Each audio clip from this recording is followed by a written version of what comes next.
جی السلام علیکم جہاں صاحب صاحب، میرا یہ سوال ہے کہ اللہ کے نبی صلی اللہ علیہ وآلہ وسلم کو معراج کے دوران اللہ تعالیٰ نے کون سے 3 تحائف عطا فرمائے تھے؟ شکریہ۔ یہ جو سوال آپ نے کیا ہے یہ صحیح مسلم شریف کی ایک روایت ہے، اس کو میں مختصر سا آپ کے سامنے بیان کرتا ہوں کہ نبی مکرم صلی اللہ علیہ وسلم کو جب معراج کروائی گئی تو آپ صلی اللہ علیہ وسلم فرماتے ہیں کہ مجھے سدرۃ المنتہا تک پہنچایا گیا جو 7ویں آسمان پہ ہے،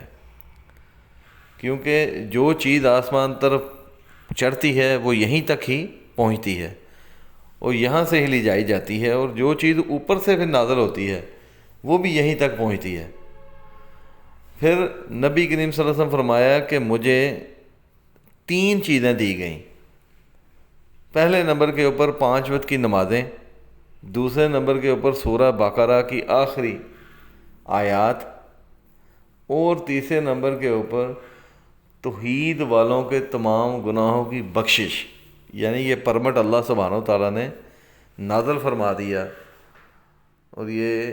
نبی کریم صلی اللہ علیہ وسلم کو تحفہ دے دیا کہ آپ کے امت میں سے جو لوگ گناہ گار ہوں گے وہ جو بھی گناہ کریں گے میں ان کو معاف فرما دوں گا۔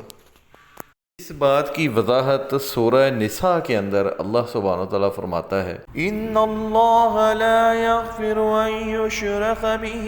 ویغفر ما دون ذلك لمن یشاء ومن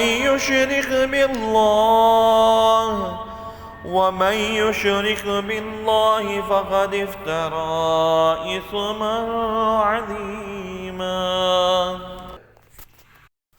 بے شک اللہ تعالیٰ اس چیز کو نہیں بخشے گا کہ اس کا شریک ٹھہرایا جائے، اس کے سوا جو کچھ ہے جس کے لیے چاہے گا بخش دے گا۔ کچھ علماء کرام جو ہیں وہ بڑی سختی سے کام لیتے ہیں اور وہ آگے سے کہتے ہیں کہ نہیں، یہ بات اللہ تعالیٰ نے صغیرہ گناہوں کے لیے کہی ہے، تو وہ بے شک جو بات کرتے ہیں وہ بڑی سخت ہے۔ ایسا کچھ نہیں ہے، نبی کریم صلی اللہ علیہ وسلم نے ایسی کوئی حد نہیں لگائی، جبکہ اللہ سبحانہ و تعالیٰ خود فرما رہا ہے کہ میں اپنے بندے کے تمام گناہ معاف کر دوں گا، صرف شرک جو ہے وہ عظیم گناہ ہے، اس لیے اللہ تعالیٰ نے فرمایا کہ اس کے علاوہ میں سارے گناہ معاف کر دوں گا۔ اور ہم کون ہوتے ہیں کہ اور چیزیں اس کے اندر ایڈ کریں کہ جناب نہیں یہ فلاں گناہ جو ہے اس کی بھی معافی نہیں ہے، فلاں کی بھی معافی نہیں ہے، یہ جناب بڑے گناہ ہیں۔ تو اللہ تعالیٰ سے زیادہ سمجھدار کوئی بھی نہیں ہے، جب مالک خود فرما رہا ہے تو اس سے آگے کون سی بات ہو سکتی ہے۔ پھر ایک اور روایت ہے صحیح مسلم کے اندر، صحیحین کے اندر یہ روایت موجود ہے کہ وہ جو شخص تھا جس نے 99 قتل کیے تھے، اب آپ یہ دیکھیں کہ اللہ سبحانہ و تعالیٰ اتنے قتل کرنے والوں کو بھی معاف فرما رہا ہے، تو بھائی وہ مالک ہے، اسے کوئی پوچھنے والا نہیں۔ یہ اللہ تعالیٰ کا طریقہ ہے کہ وہ کس طریقے سے جس بندے کے اوپر ظلم ہوا وہ اس کو پتہ نہیں کون سی نعمتیں اس نے عطا کر دینی ہے کہ اس بندے نے بھی خوش ہو جانا ہے۔ یہ تو اب اللہ ہی جانتا ہے، اور جب تک وہ وقت نہیں آنا تب تک ہمیں اس چیز کی سمجھ نہیں لگ سکتی۔ لیکن یہ بات کلیئر ہے کہ جو معافی ہے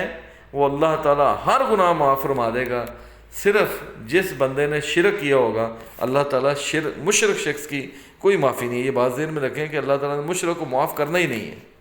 چاہے وہ مسلمان ہونے کی شکل کے اندر مشرک ہو۔ بہت سے لوگ ایسے ہیں جو ہیں تو مسلمان لیکن وہ سجدے کرتے ہیں غیر اللہ کو، اور وہ امیدیں لگاتے ہیں، وابستہ کرتے ہیں غیر اللہ سے، تو وہ سارے کے سارے مشرک ہیں، چاہے وہ جتنا مرضی قرآن پڑھتے ہیں، جتنی مرضی نمازیں ادا کرتے ہیں۔ تو 3 چیزیں جو ہیں وہ عطا کی گئیں، جن میں 5 نمازیں ہیں جو ہمیں پڑھنی چاہیے، اور اس کے بعد یہ جو 2 آیات ہیں سورہ بقرہ کی، یہ جو آخری آیات ہیں، ان کے متعلق نبی کریم صلی اللہ علیہ وسلم کا فرمان ہے کہ جو ان کو رات کو پڑھ لیتا ہے وہ اس رات کے لیے، اس شخص کے لیے کافی ہو جاتی ہیں۔ یعنی کہ ان آیات کی اتنی برکات ہیں، ان کا اتنا وزن ہے، اور نبی کریم صلی اللہ علیہ وسلم نے فرمایا کہ اس سے پہلے یہ کسی کو عطا نہیں کی گئی، یعنی کہ یہ اتنی فضیلت والی آیات ہیں۔ اللہ سبحانہ و تعالیٰ سے دعا ہے کہ اللہ تعالیٰ ہمیں ان آیات کو پڑھنے کی توفیق عطا فرمائے، 5 وقت کی نماز ادا کرنے کی توفیق عطا فرمائے، اور جو اللہ تعالیٰ کی تیسرا تحفہ ہے جو اللہ تعالیٰ نے ہمارے پیارے پیغمبر صلی اللہ علیہ وسلم کو عطا کی ہے، اللہ تعالیٰ ہمیں موت آنے سے پہلے پہلے اس تحفے کا فائدہ اٹھانے کی توفیق عطا فرمائے، اور وہ ہے توبہ، کہ ہم رجوع کر لیں اور اس گناہ کو دوبارہ سرزد نہ کریں۔ اگر دوبارہ ہو جائے تو پھر اللہ تعالیٰ سے معافی مانگے فوری طور کے اوپر، کیونکہ نبی کریم صلی اللہ علیہ وسلم کو فرمان ہے کہ گناہ کا جو پیچھا ہے وہ نیکی سے کر، بدی کا پیچھا نیکی سے کر۔ یعنی اگر تم سے کوئی غلطی ہو گئی ہے تو نیکی کرو، بھلائی کرو، اور اللہ تعالیٰ سے جو ہے وہ معافی طلب کرو، یہی اس کا کفارہ ہے۔ اللہ تعالیٰ ہمیں دین کی سمجھ دے اور اس پر عمل کرنے کی توفیق عطا فرمائے۔